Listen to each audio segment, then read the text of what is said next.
views and opinions expressed in this program are those of the participants and do not necessarily reflect the views of BronxNet or the program underwriters.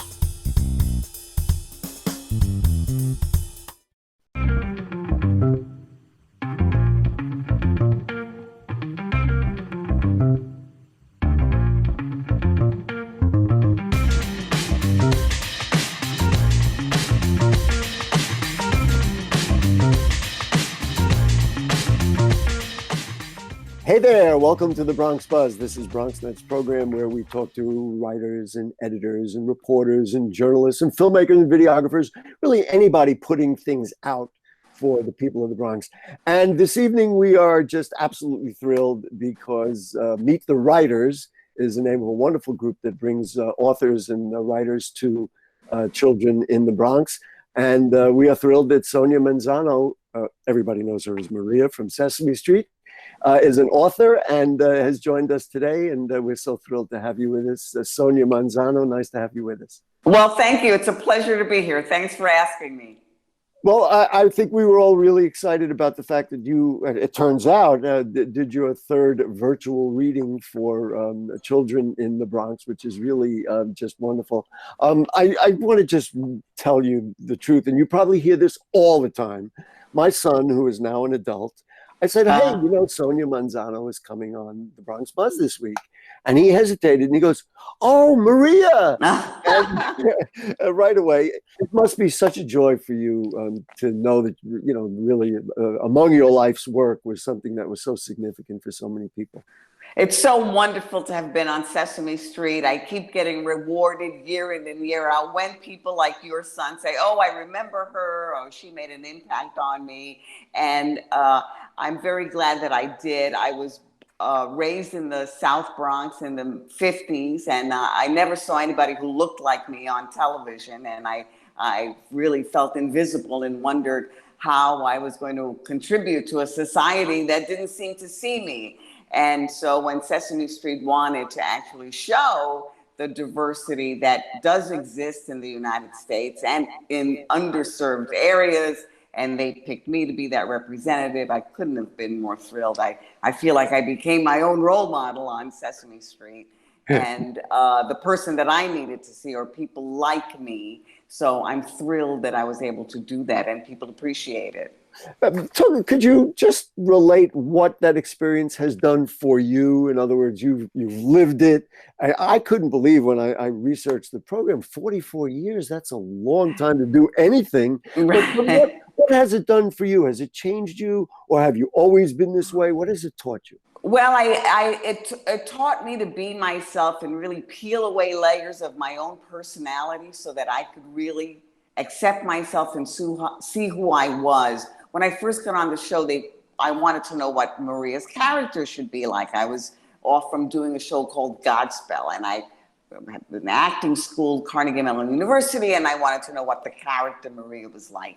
So I was stunned when the producers at Sesame Street kept saying to me, well, no, we really want you to be yourself, be yourself, be yourself. Well, if you've ever been on camera, I think being yourself is the hardest thing to do. It's easier to hide behind a character. So I had to really sort of see what I was and sort of be comfortable in my own skin in order to be myself. And I think that it has served me well. What a perfect segue into the books you wrote. I should mention you were, I could do a Sesame Street thing and count with my fingers, but I've run out of fingers to count the number of Emmy Awards you won for writing. So the brilliance of much of the brilliance of the program was writing. So you always were a writer. So this idea of being an author was just, I guess, translating it to a different medium. Absolutely, but if you had suggested to me when I was growing up that I was going to become a writer, I would have, suggested you commit yourself to an insane asylum. I mean, that was very far away from my reality. I didn't know writers. I didn't know who wrote books. Writing wasn't taught very well in the schools that I attended. But when I got to Sesame Street and I got to know Oscar the Grouch and Big Bird and all the characters, and the producers would ask me my opinion on certain aspects of the show and what I wanted to perform in, and I would give them my opinion and they would actually use my ideas. I thought maybe I could learn how to develop this stuff myself. And that's how I became a writer for Sesame Street, knowing Oscar the Grouch and my favorite character, and putting them all in situations I thought were interesting. So it was a perfect segue really into writing young adult novels. I will just interject that if probably somebody had said to you, you were going to be on television on a national network for 44 years, you probably would have also told them to jump off the bridge. Sure, it was a crazy notion. I never saw anybody like me on television. But the notion of the way you just address the characters like Oscar and Big Bird and all the other characters, you address them as if they were people. So for a writer and a writer of children's books, it gives you kind of that imagination to say, these are real people, and then I can learn how to write for imaginary characters and make them real. Well, but I have to give kudos to the Muppets. Those characters are so beautifully performed and clearly drawn that you really do feel like they are real entities. And it's sort of like when somebody writes a good book and the characters are really terrific and you finish the book, you could still imagine those characters living on. Well, that's what the Sesame Street characters did. Brings us perfectly to Meet the Writers. So the idea, and I ran over it in the beginning of the program, the idea is that Michele, who is going to join us at the end of the show, invites authors to stand, generally, other than this particular time, stand in front of children and read to them so the kids could find out what you didn't know when you were a child, that there are writers and are authors. And so, let's see, for the third time now, as I understand, you were with seventh graders at the Highbridge School. Right, and let me correct you. It was my third time, but my first virtual visit. Okay, so that's the difference. How was that? I mean, we're doing it now, and we're all learning about this technology. I'll tell you, you and I are having an easier time than we had with the kids yesterday. I couldn't get my image and my voice to them at the same exact moment. Wow.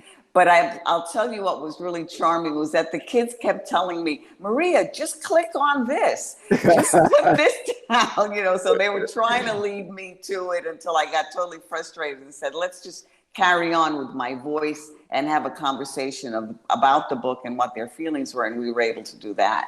So the book, now I'm going to run through titles for people who don't know. This isn't your first book. If I get it right, No Dogs Allowed, Box Full of Kittens, Miracle on 133rd Street, A World Together, Becoming Maria, Love and Chaos in the South Bronx, which of course Bronx people will immediately go, and the most recent, A Revolution of Evelyn Serrano. This is, I read through some of it. This is a tough book. This and most of your stuff doesn't shy from the reality of sometimes very difficult places. Talk about communicating that honestly in a way that children and middle school children in this case can accept. Well, I started learning how to do that on Sesame Street. The task was certainly taking complex issues and breaking it down so a 4-year-old could understand.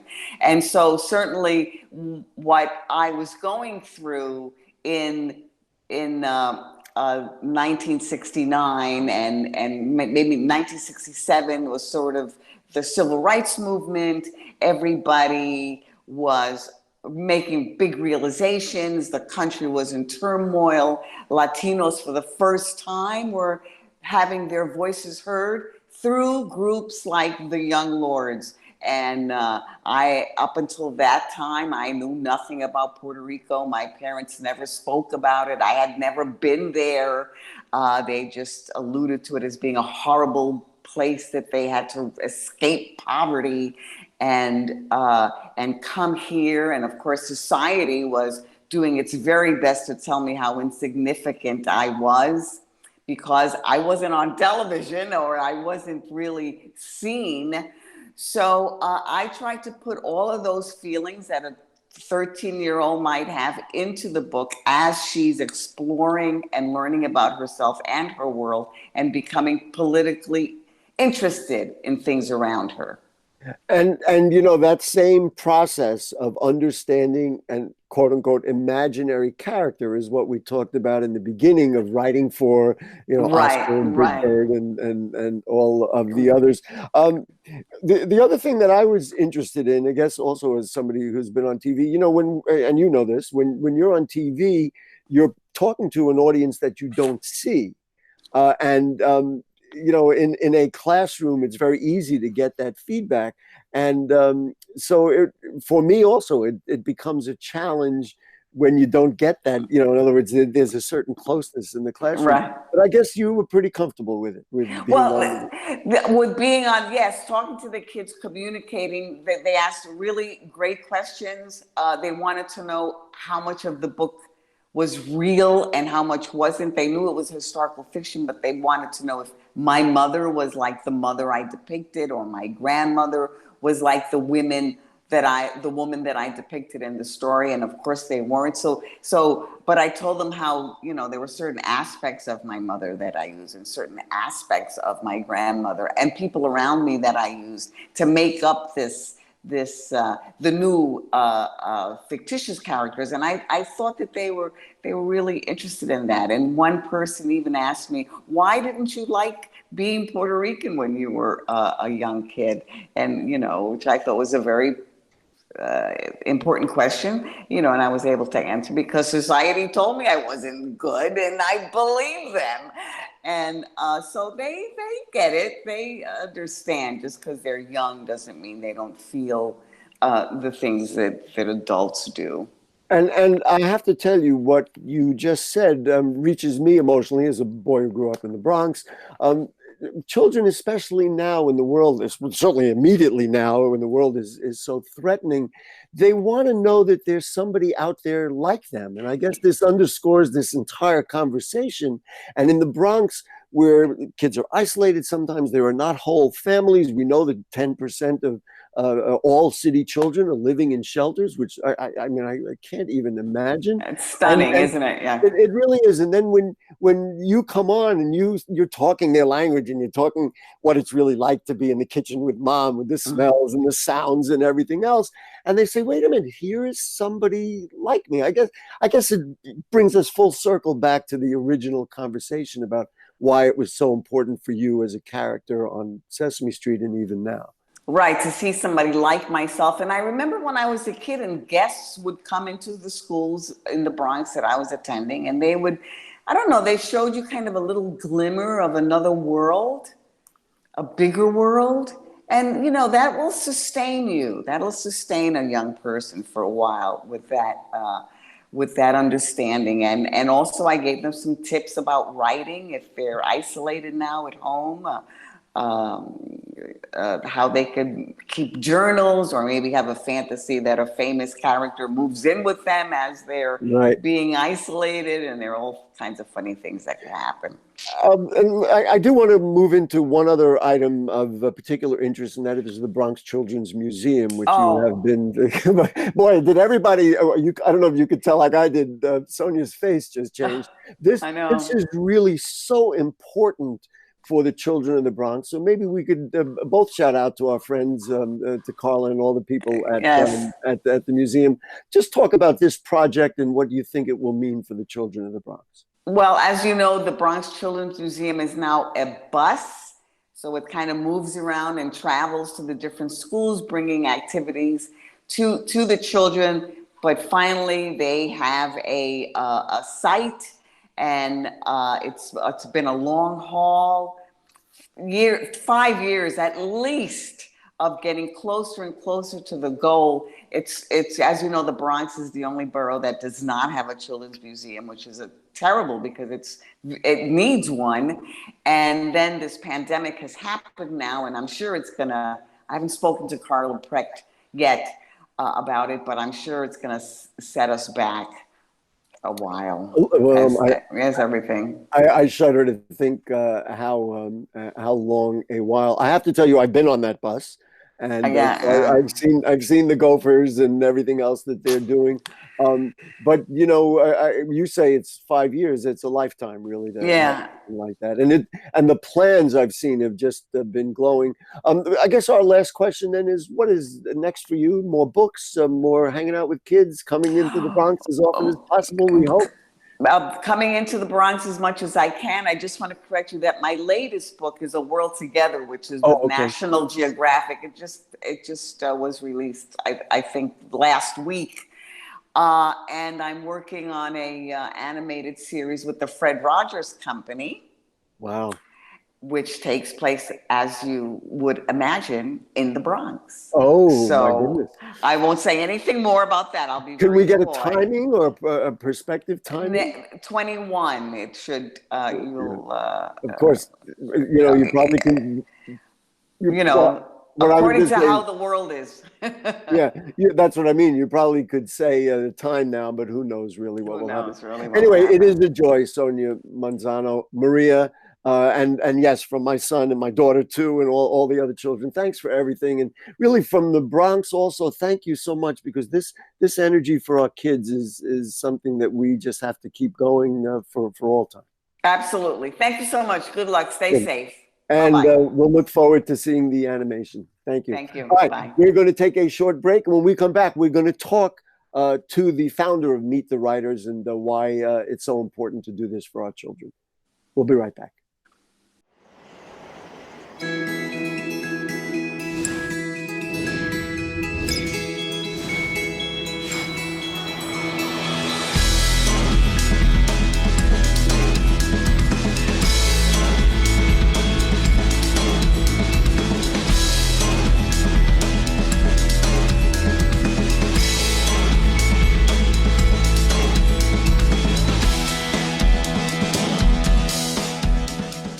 Why should young people care about the spread of coronavirus?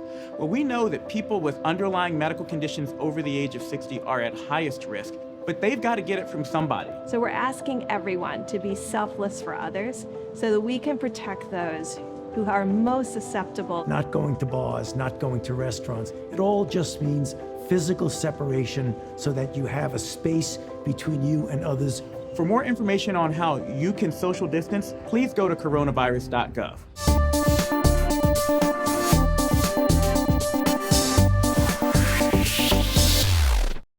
Okay, welcome back to the Bronx Buzz.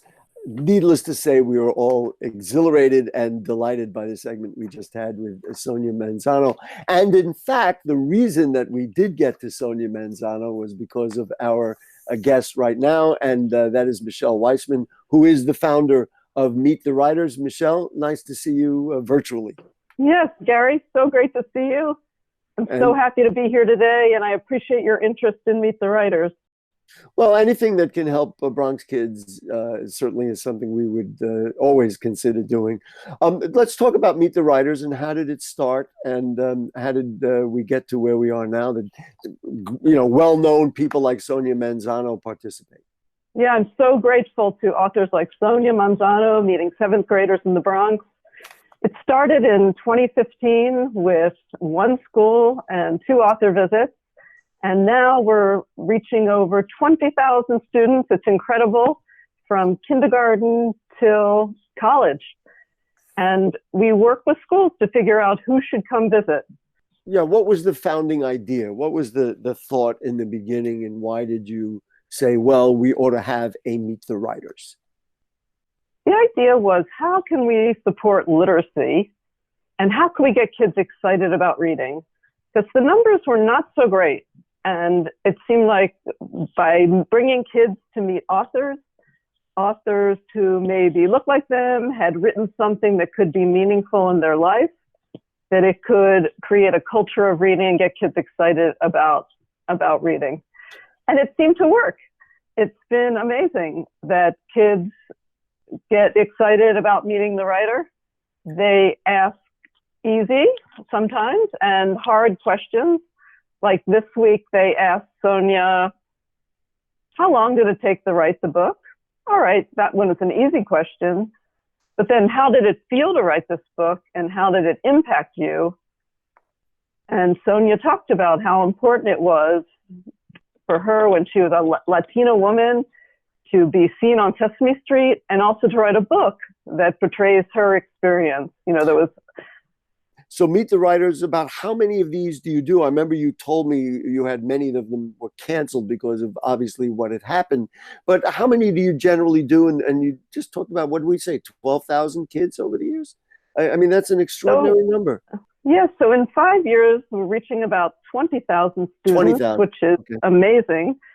And this year, if things weren't canceled, we were scheduled to do about 42 author visits across the city. And so now about half of them were canceled. So we're able, with Sonia's help and some of the authors' help, to do some virtually. And that's been incredible. I was talking to the principal at the Highbridge Green School this week, and he's like, wowie, wow, 85 kids were talking to Sonia virtually. Like, that was incredible. And they had so many interesting questions. So he was really excited that they were so engaged. So do you expect that you will be doing more, virtual ones as this particular time goes on? I am working with a few other authors. I had an author meet second graders last week, and that was really fun in a different way. And then I have been talking to graphic novelist Jerry Kraft, who's going to come to a school, I think, next week. And so it's been really exciting that authors have been participating.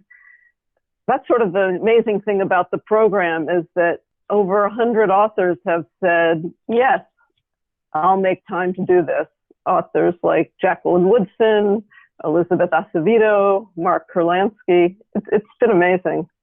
And you not only work through the Bronx, but you've been in all 5 boroughs. It really is, it's a tremendous concept. And anytime we can bring professionals or anybody of that ilk to, go one-to-one with children, it's really special. Do you have favorites or favorite types? What sorts of authors do best when, in front of the kids? Or does it just vary? It's almost like rolling the dice and you see what happens. Well, I do try to prepare by meeting a lot of authors. I go to events like the Bronx Book Festival, which is fantastic, the Brooklyn Book Festival, the New York City Teen Author Festival. And I listen to authors, I hear them present, and and then of course I read the books. And then I make recommendations to school and say, I think this would be a fantastic fit for your students. And often they go along with it. What's been incredible to me is that each author brings their own story. They bring their honest self and answer questions very honestly. And so I feel like the kids are definitely taken seriously.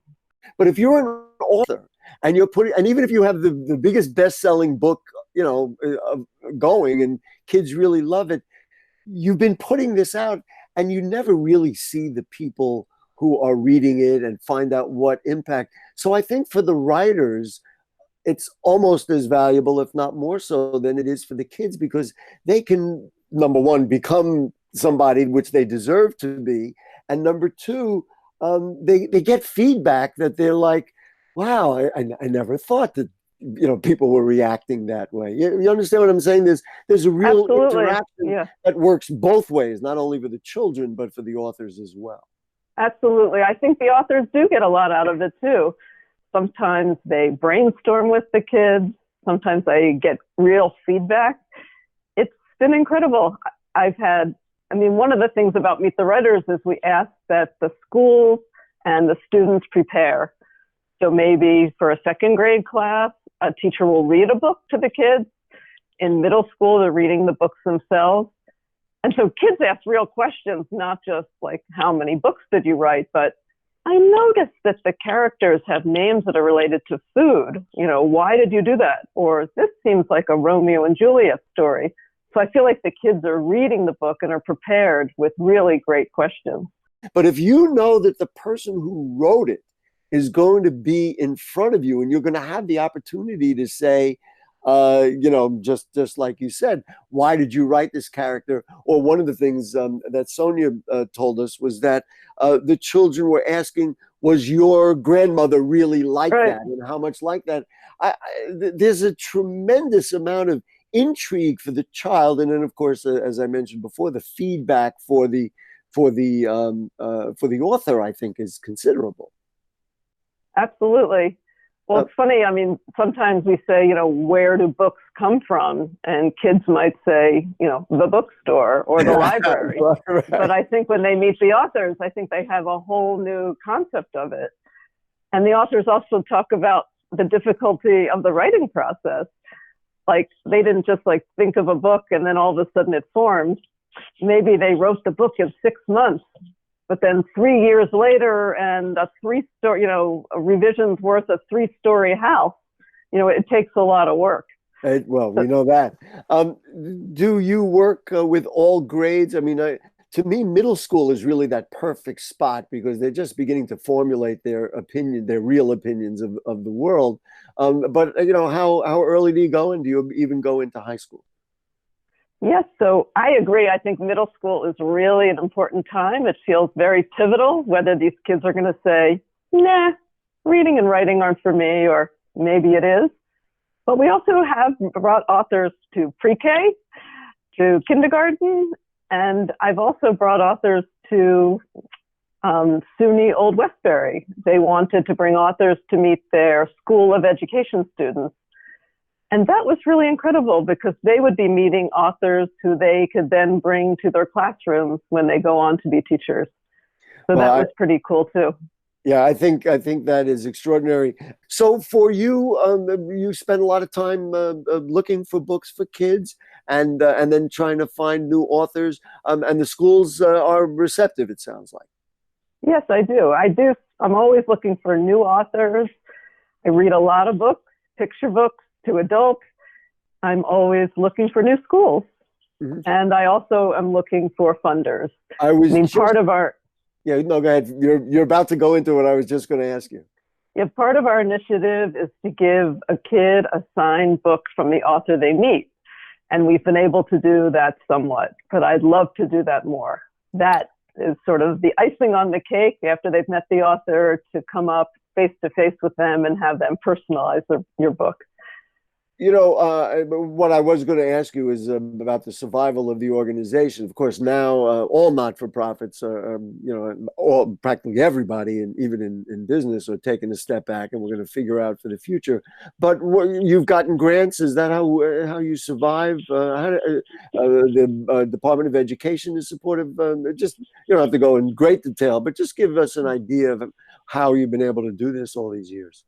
Yeah, thanks. So we're a nonprofit, educational nonprofit, and we get donations from individuals. We've gotten donations from publishers, and we have gotten some money through some grants. In fact, Meet the Writers was a winner in the Power Up Business Plan competition sponsored by the public library. We got a big check that we were able to use to buy books for kids. And that is, that's really only the beginning. And I hope that educational funders and foundations will take a look at Meet the Writers. So thanks for doing it. I know you work all over the city, but thanks for being in the Bronx. Thanks for bringing us Sonia Manzano, and good luck. And we assume you'll stay in touch in the future. Will do. Thank you so much, Gary. Okay, no problem. Folks, that'll do it for the Bronx Buzz this evening. We will be back next week. And don't forget, Monday night on Bronx Talk, we'll have the controller Scott Stringer will join us. We got a lot going on in BronxNet Television, especially these days. So stay with us. Anyway, good night. See you around.